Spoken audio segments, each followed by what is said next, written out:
আসসালামু আলাইকুম dear students, আজকে আমি তোমাদের এসএসসি ফিজিক্সের সপ্তম অধ্যায় তরঙ্গ ও শব্দ এই চ্যাপ্টারে কিছু এমসিকিউ নিয়ে আলোচনা করতে চাই। এগুলো হচ্ছে মোস্টলি জ্ঞানমূলক টাইপের এমসিকিউ। নিচের কোন তরঙ্গের শুধু প্রতিক্রিয়া অনুভব করা যায়? মাই ডিয়ার স্টুডেন্টস, এটা রাজশাহী বোর্ড 24 সালে আসছে। তুমি যদি দেখো, প্রথমটা হচ্ছে গ্র্যাভিটি ওয়েভ বা মহাকর্ষীয় তরঙ্গ, শব্দ তরঙ্গ। শব্দ তরঙ্গে শুধু প্রতিক্রিয়া অনুভব করা যায়, কথাটা সত্য না। বিদ্যুৎ চৌম্বকীয় তরঙ্গ, এটাও যে শুধু প্রতিক্রিয়া অনুভব করা যায় এটাও সত্য না। আরেকটা হচ্ছে ওয়েভ ফাংশন বা আমরা যেটাকে বলি ম্যাটার ওয়েভ বা বস্তু তরঙ্গ।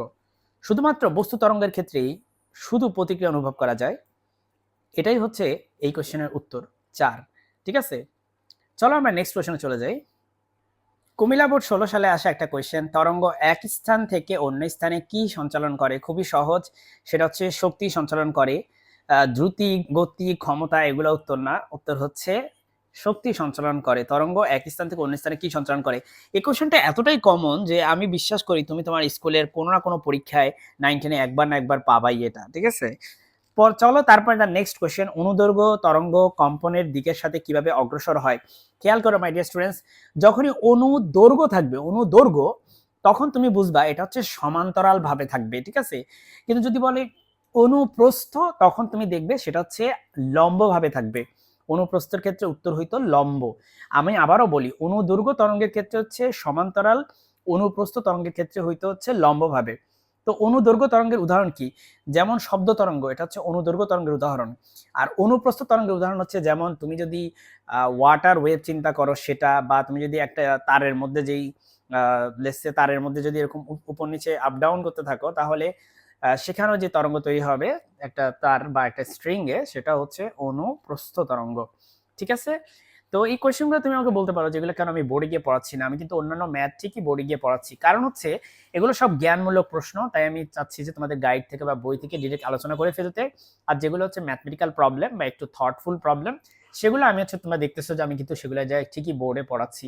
তুমি আমার চ্যানেলে কিন্তু যদি যাও, তাহলে তুমি দেখবে যে এক এক করে সব ভিডিও দেওয়া আছে তোমাদের এসএসসি ফিজিক্সের উপর। পরবর্তী প্রশ্ন হচ্ছে, নিচের কোনটি অনুদৈর্ঘ্য তরঙ্গ? দেখো কয়বার আসছে অনুদৈর্ঘ্য তরঙ্গ। একটু আগে তোমাদের আমি উদাহরণ দিচ্ছিলাম আগের কোশ্চেনে যে শব্দ তরঙ্গ হচ্ছে এক ধরনের অনুদৈর্ঘ্য তরঙ্গ, তাই না?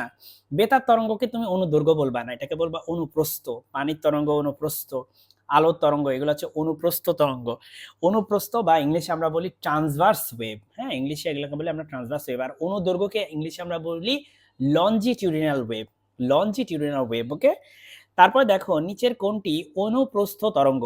দেখতে পেলে অনুদৈর্ঘ্য এখন অনুপ্রস্থ। শব্দ তরঙ্গ তো তুমি জানোই যে অনুদৈর্ঘ্য। আর আর এগুলার মধ্যে হচ্ছে অনুপ্রস্থ হচ্ছে তোমাদের সমুদ্রের ঢেউ, যেটা এটা হচ্ছে তোমার অনুপ্রস্থের উদাহরণ। ঢাকা বোর্ড 19-এ আসা একটা কোশ্চেন। ঠিক আছে, তবে মাই ডিয়ার স্টুডেন্টস, এখানে একটা ঝামেলা আছে, সেটা হচ্ছে তোমরা একটু দেখো, বেতার তরঙ্গ এটাকে আমরা বলি তাড়িত চুম্বক তরঙ্গ। বেতার তরঙ্গ এক ধরনের তাড়িত চুম্বক তরঙ্গ বা ইএম ওয়েভ। তো সেই হিসাবে যেহেতু সমস্ত ইএম ওয়েভই হচ্ছে অনুপ্রস্থ তরঙ্গ, সুতরাং বেতার তরঙ্গ কিন্তু উত্তর হবে। হ্যাঁ, এটার উত্তরটা খুব কন্ট্রোভার্সিয়াল, এটার উত্তর কিন্তু একের বেশি হয়। এরপর নেক্সট কোয়েশ্চেন হচ্ছে, যান্ত্রিক তরঙ্গের ক্ষেত্রে ঘটে প্রতিসরণ, বিচ্ছুরণ, উপরিপাতন। ওয়েল, যান্ত্রিক তরঙ্গ বা ইংলিশে আমরা বলি মেকানিক্যাল ওয়েভ, এটা হচ্ছে প্রতিসরণ ঘটে, উপরিপাতনও ঘটে, আবার প্রতিফলন এটাও কিন্তু আসলে যান্ত্রিক তরঙ্গে ঘটে থাকে। কিন্তু আসলে বিচ্ছুরণ জিনিসটা যান্ত্রিক তরঙ্গের বৈশিষ্ট্য না। এটা হচ্ছে আমরা ইএম ওয়েভের ক্ষেত্রে দেখতে পাই বা তাড়িত চৌম্বক তরঙ্গের ক্ষেত্রে এই বিচ্ছুরণ যে বৈশিষ্ট্যটা বা ডিসপারশন আমরা ইংলিশে বলি, বিচ্ছুরণের ইংলিশটা হচ্ছে ডিসপারশন। এই ডিসপারশন বা বিচ্ছুরণ আমরা শুধুমাত্র দেখতে পাই ইএম ওয়েভের ক্ষেত্রে। আমি যদি তোমাদেরকে একটু সংজ্ঞা বলি মাই ডিয়ার স্টুডেন্টস, যখন ভিন্ন ভিন্ন কম্পাঙ্কের তরঙ্গ ভিন্ন ভিন্ন বেগে চলতে থাকে তখন তাকে বলে বিচ্ছুরণ। ব্যাপারটা বুঝো। আমি আবারও বলি, যখন ভিন্ন ভিন্ন কম্পাঙ্কের তরঙ্গ ভিন্ন ভিন্ন বেগে চলে তখন সেটাকে বলে বিচ্ছুরণ। যেমন একটা উদাহরণ দিই আমি তোমাদেরকে, আলো কাচে যখন প্রবেশ করে তখন আলোর যেই রং, এক একটা রং ভেদে আলোর বেগ কিন্তু এক এক রকম হয়, তাই আলো বিচ্ছুরিত হয়, আমরা এরকম বলি।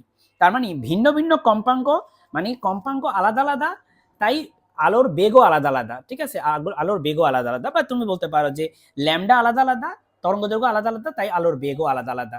তো এই ধরনের ক্ষেত্রে আমরা দেখি যে বিচ্ছুরণ ঘটে আলোর। ঠিক আছে, কিন্তু যান্ত্রিক তরঙ্গের একটা খুব ইম্পর্টেন্ট একটা বিষয়, যান্ত্রিক তরঙ্গের বেগ কিন্তু তোমার তার যান্ত্রিক তরঙ্গের যে বেগ V equal to F lambda, এই বেগটা কিন্তু ফিক্সড কোন একটা মাধ্যমের ক্ষেত্রে, এটা কিন্তু কোন একটা মাধ্যমের ক্ষেত্রে ফিক্সড।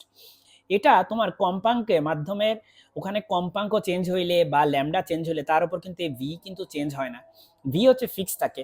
তোমার এফ যদি বাড়ে তাহলে ল্যামডা তোমার কমবে, এফ যদি তোমার কমে ল্যামডা তোমার বাড়বে, কিন্তু তোমার ভি কে তোমার ফিক্সড রাখবে। আমি আবারও বলি, কোন একটা মাধ্যমের ক্ষেত্রে ভি হচ্ছে ফিক্সড, এবং এটা আবার বের করা খুব সোজা। মাধ্যমের ক্ষেত্রে ভি বের, কোনো একটা মাধ্যমের ভি হচ্ছে root over E by rho.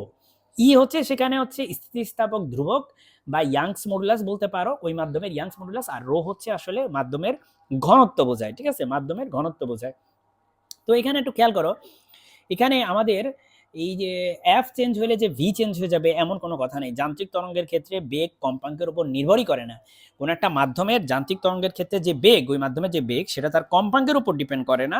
তার মানে ভিন্ন ভিন্ন তরঙ্গ, ভিন্ন